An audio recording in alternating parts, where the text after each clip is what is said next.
Tech cocktail sessions, educational and inspirational talks from experienced startup founders, entrepreneurs, and thought leaders.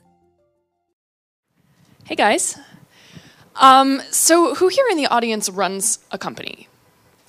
A lot of you. Awesome. That's perfect. Because I was thinking, I could talk about hacking business travel, or I could talk about how to ensure employees hack business travel, and this audience seems pretty apt for that. I think that we probably all have read a lot about the 21st century employee and the 21st century business traveler. And, we've read things like millennials consider quality of life and company culture to be ever more important, significantly more so than any prior generation in terms of where they work. Also, I was reading last week something really interesting that Skift, which is a kind of travel industry news and research outlet that I highly recommend you all follow on Twitter and click through and read their site. They put out their trends to watch in 2013 with regard to travel, and one of them was that business travel and leisure travel are getting very, very blurred, which I personally agree with. I'm like, yeah, I will go. I'm based in New York, and I will go on a trip to the Bay Area, and I will just get a later flight and instead spend the weekend in in wine country or something. I'm out there anyway, and my company's paying for the flight. Obviously, the weekend is on my own dime, but in terms of efficiency and in cost effectiveness, I find that great.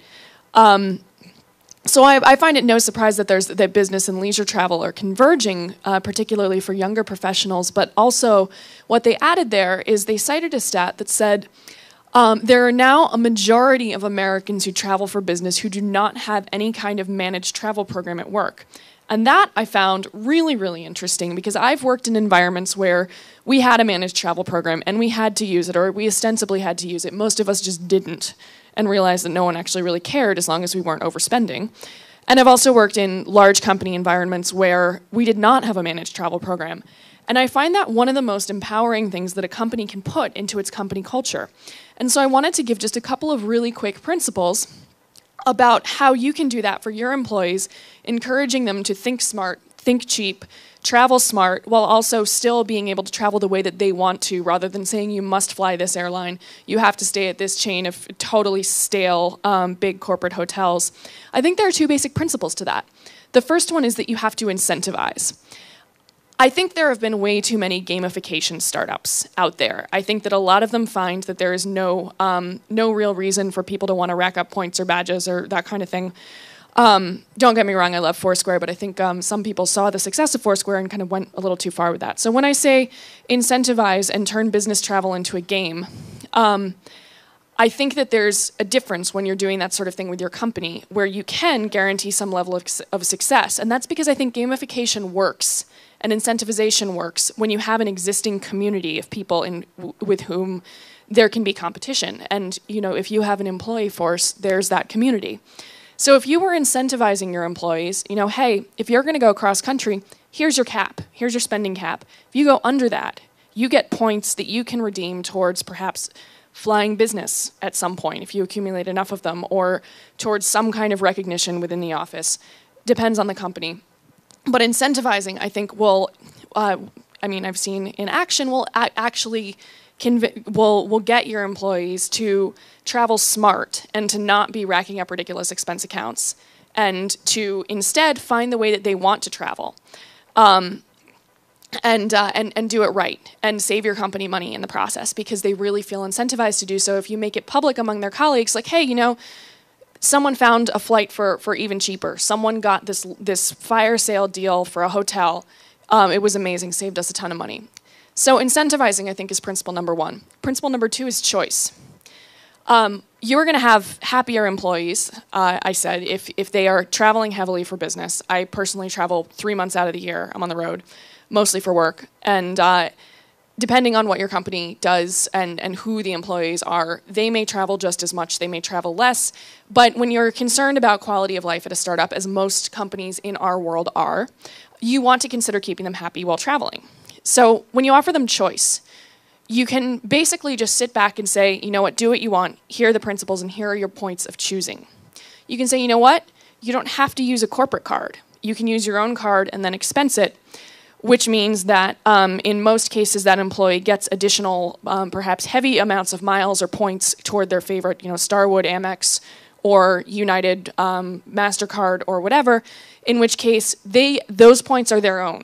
And they can use those towards upgrades on future business travel on their own time. The other thing with regard to choice is that if you're setting a spending cap and you're saying, hey, if you go under this, you get something awesome. But you can also say, you know what, you can go over this if you want. You're just going to have to pay the rest yourself. And so if there's that sort of hybrid business leisure trip where you have an employee who, maybe wants to take a spouse along and wants to stay somewhere a little nicer and kind of make a hybrid work vacation out of it, that employee can spend a little more and just say, you know what, hey, I'm going to cover the difference.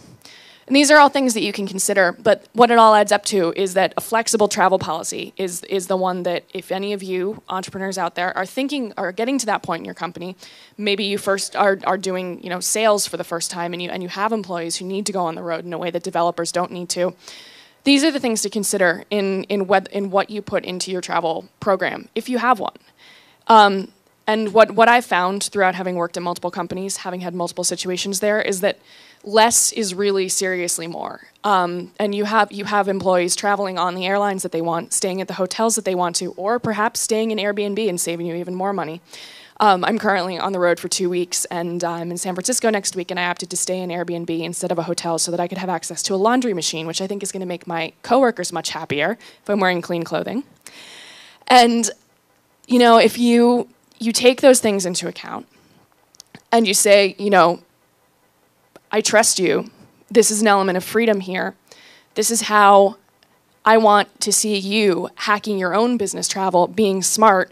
If they find something awesome that they can do and it really impresses you, that's a better reflection of them as employees as well. So if you're at that point with your company, I encourage you to think about really making things flexible and really giving them ways to be creative so that this is just another way that they can show how that they are productive and they are efficient, dedicated employees, but who also value their own quality of life and their own individuality.